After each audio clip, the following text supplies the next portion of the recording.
الحمد لله وكفى والصلاة والسلام على أشرف الأنبياء وعلى آله وأصحابه الأتقياء. أما بعد، فأعوذ بالله من الشيطان الرجيم. بسم الله الرحمن الرحيم. يا أيها الذين آمنوا لا تتبعوا خطوات الشيطان ومن يتبع خطوات الشيطان فإنه يأمر بالفحشاء والمنكر ولولا فضل الله عليكم ورحمته ما زكى منكم من أحد أبدا ولكن الله يزكي من يشاء والله سميع عليم. ولا يأتل أولو الفضل منكم والسعة أن يؤتوا أولي القربى والمساكين والمهاجرين في سبيل الله وليعفوا وليصفحوا ألا تحبون أن يغفر الله لكم واللہ غفور رحیم. اللہم صلی وسلم علی سیدنا محمد وبارک وسلم وصلی علیک. واجب القدر احباب، آج کے درس میں ہم نے سورۃ النور کی آیت نمبر 21 اور 22 تلاوت کی ہے، اور اس آیت مبارکہ میں اللہ رب العالمین معاشرے کے اندر، سوسائٹی میں حیا پاک دامنی کے فروغ کے لیے اور حیا اور پاک دامنی لانے کے لیے چھٹا حکم بیان فرما رہے ہیں. اس سے پہلے مختلف احکامات اور پھر بیچ میں حضرت عائشہ رضی اللہ تعالی عنہ پر جو تہمت لگی اور اس کی جو برات نازل ہوئی، وہ ساری تفصیل آپ کے گوش گزار کی. پچھلے درس میں بڑا بنیادی حکم دیا گیا کہ جو لوگ ایمان والوں میں بے حیائی کو پھیلاتے ہیں تو ان کے لیے دردناک عذاب ہے، دنیا میں بھی آخرت میں بھی. ابھی چھٹا حکم اللہ رب العالمین بیان فرما رہے ہیں، اور اس کا ڈائریکٹ خطاب اور مخاطب میں اور آپ ہیں، کیونکہ اس حکم کی ابتدا جو اللہ تعالیٰ فرما رہے ہیں وہ یا ایھا الذین آمنوا سے فرما رہے ہیں، اور اس میں بالکل اسی طریقے سے کہ اللہ رب العالمین ہر ایک کو، ہم میں سے ہر ایک کو خطاب کر کے فرما رہا ہے، حکم دے رہا ہے.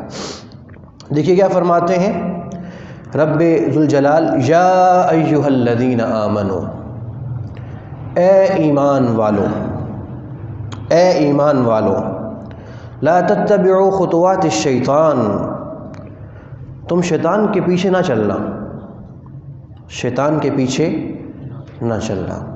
ومن یتبع خطوات الشیطان فإنہ یأمر بالفحشاء والمنکر، کیونکہ اگر کوئی شخص شیطان کے پیچھے چلتا ہے تو شیطان اس کو بے حیائی اور بدی کی ہی تلقین کرتا ہے.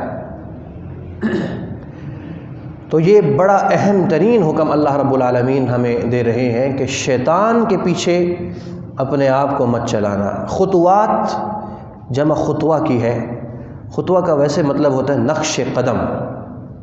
جب انسان جوتا کسی جگہ پر رکھتا ہے اور پھر اٹھاتا ہے تو جو نقش بنتا ہے اس کو خطوہ کہا جاتا ہے. اور یہاں مراد حضرت اکرمہ رحمۃ اللہ علیہ مفسر قرآن فرماتے ہیں کہ شیطان کے بہکاوے، جو وہ بڑا گلیمر سا کر کے انسان کو وہ اپنے مختلف بہکاووں میں لانے کی کوشش کرتا ہے، اللہ رب العالمین یہ فرما رہا ہے اس کی بات نہ ماننا، اس کی بات نہ ماننا. کیونکہ اگر اس کی بات مانو گے تو وہ تمہیں بے حیائی اور بدی کے راستے پر لے جائے گا، بے حیائی اور بدی کے راستے پر لے جائے گا. یہاں اللہ تعالیٰ نے دو لفظ استعمال فرمائے، فحشاء اور منکر. ان دونوں میں فرق یہ ہے، فحش یا فحشاء اس گناہ کو کہا جاتا ہے جو لوگوں کے ہاں بھی برا ہو، وہ کام جو لوگوں کے ہاں بھی برا ہو اور رب ذوالجلال کے ہاں بھی برا ہو. ایسے کام کو، ایسے غلط کام کو فحش کام کہا جاتا ہے. اور منکر اس کام کو کہا جاتا ہے جو لوگوں کے ہاں برا ہے یا نہیں، اس سے بحث نہیں، لیکن شریعت نے اس کو منع کیا ہو.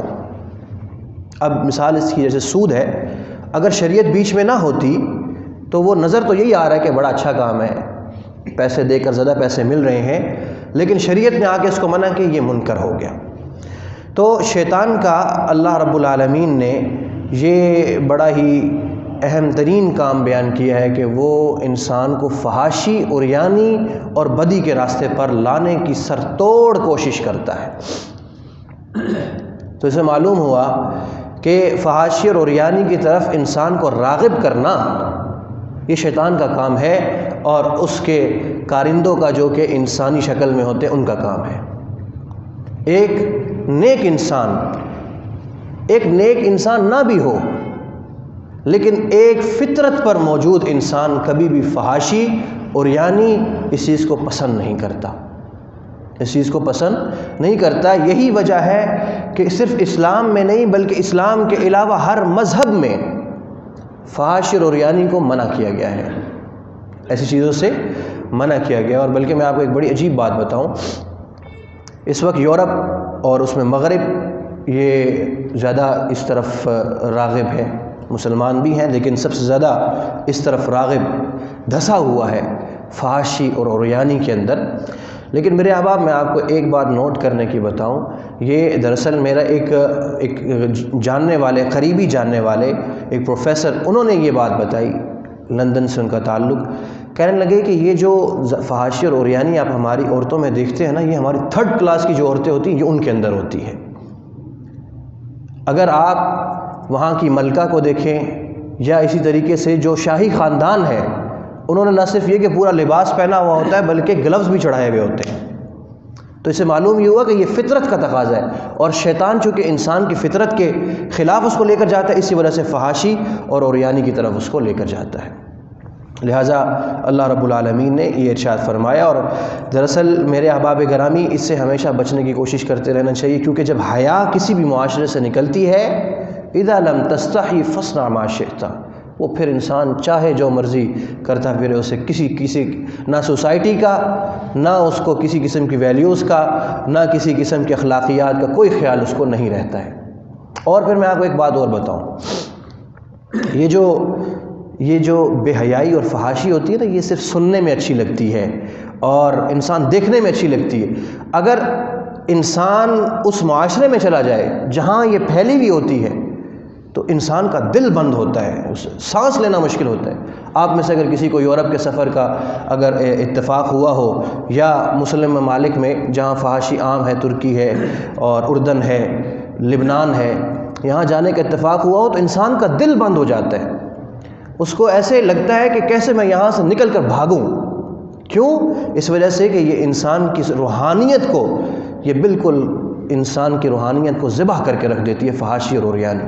اسی وجہ سے فرمایا کہ اس کے پیچھے مت چلو۔ ولولا فضل اللہ علیکم ورحمتہ، یہ آیت مبارکہ بڑی سمجھنے کی ہے، بڑی بہترین آیت مبارکہ۔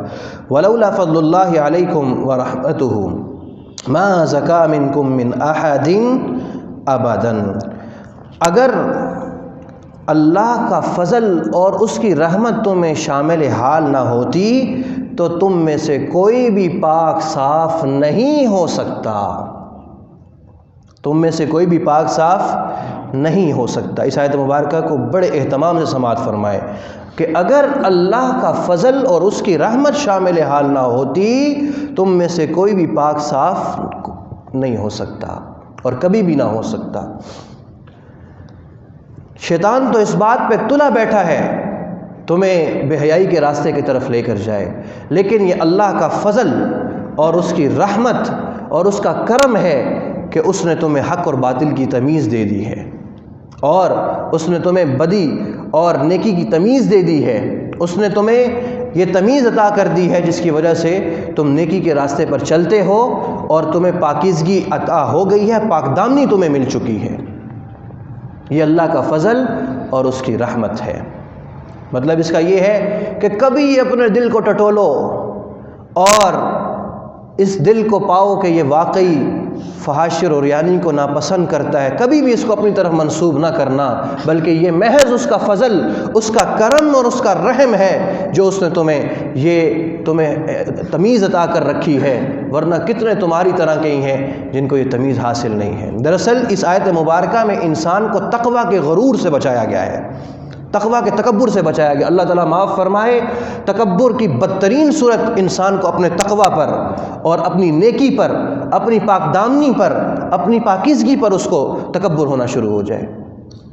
تو اللہ تعالیٰ نے اس سے بچایا ہے کہ یہ صرف اس کا فضل اور اس کا رحم ہے۔ آگے فرماتے ہیں کہ وَلَٰكِنَّ اللَّهَ يُزَكِّي مَن يَشَاءُ وَاللَّهُ سَمِيعٌ عَلِيمٌ، لیکن اللہ جس کو چاہتا ہے پاک صاف کر دیتا ہے۔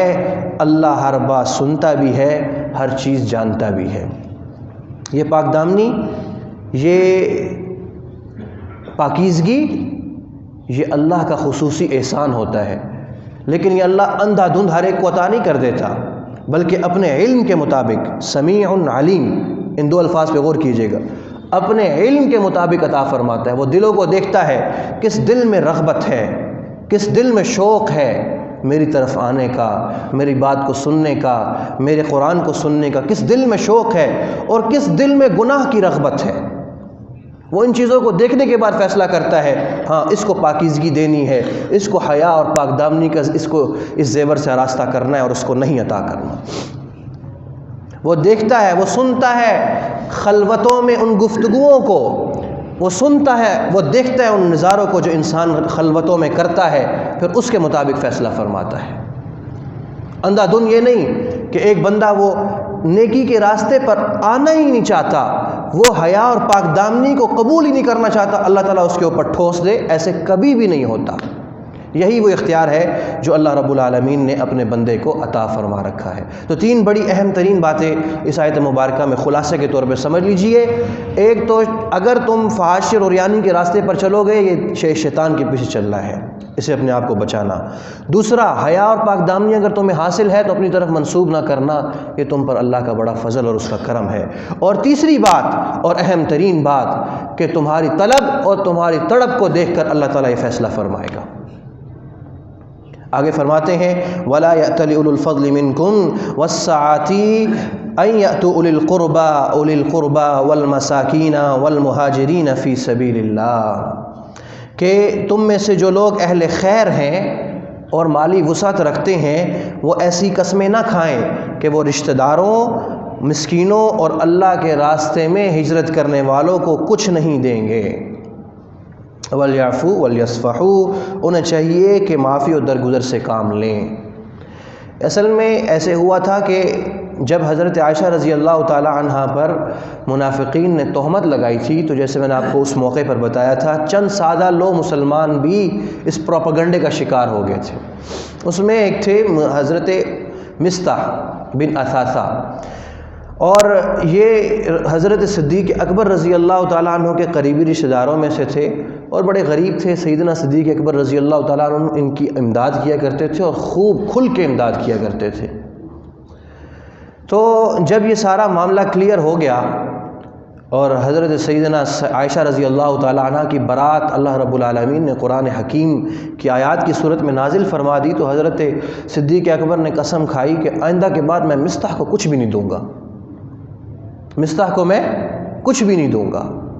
بس انہوں نے یہ کہنا تھا، تربیت کے طور پہ اللہ رب العالمین نے فوراً آیت مبارکہ نازل فرما دی، ارے جو تم میں سے اہل خیر ہیں اور مالی وسعتیں رکھتے ہیں، وہ یہ قسمیں نہ کھائیں کہ وہ رشتہ داروں کو اور وہ اقربا کو نہیں دیں گے، اللہ نے دیا ہے تو لازمی دیں۔